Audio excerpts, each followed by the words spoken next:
Now back here at home on this game day, some Bills fans gathering at the AdPro Sports Training Center in Orchard Park, learning the same skills that helped to save Damar Hamlin's life. So tonight, our Derek Hyde giving a voice to a woman whose life was saved by CPR along with her sister.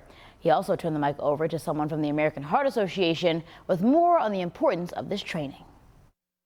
8 years ago, I suffered a cardiac arrest. Lynda Marino was driving down Transit Road in 2015 when it happened. Reaction of complete strangers that day, and a whole lot of medical intervention later, I survived.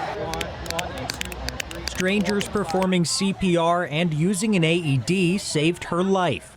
Now Lynda and her sister Marianne celebrate her life with these shirts and have made it their personal mission to train others in CPR. Personal, it's why I'm talking today. I'm grateful every day that someone knew how to do CPR when my sister really needed it. After that day, both sisters were eventually diagnosed with cardiomyopathy, a hereditary disease that can lead to heart failure. Now the two call themselves the Sling Sisters, a nod to when they were both in slings while recovering from surgery, receiving implantable cardiac defibrillators in case of a future emergency. And this just, helps that more people to be educated, more, possibilities to save lives. They continued their mission Sunday at the Buffalo Bills Fieldhouse during CycleNation.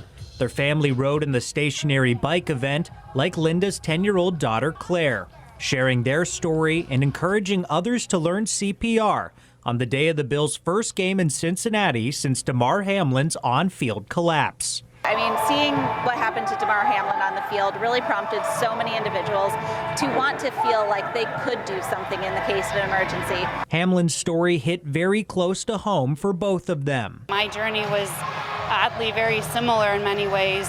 It brought me back to, when the same thing happened to my sister, and I'm just so grateful that he was able to get CPR right away, that she was, that there were defibrillators in place. Good job.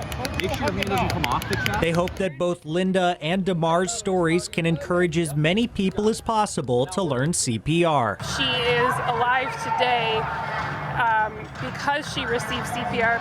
You don't get to choose the moment when CPR may be needed and you're that person there to administer it. The moment chooses you, and you gotta just know it. Derek Hyde, 7 News, Orchard Park.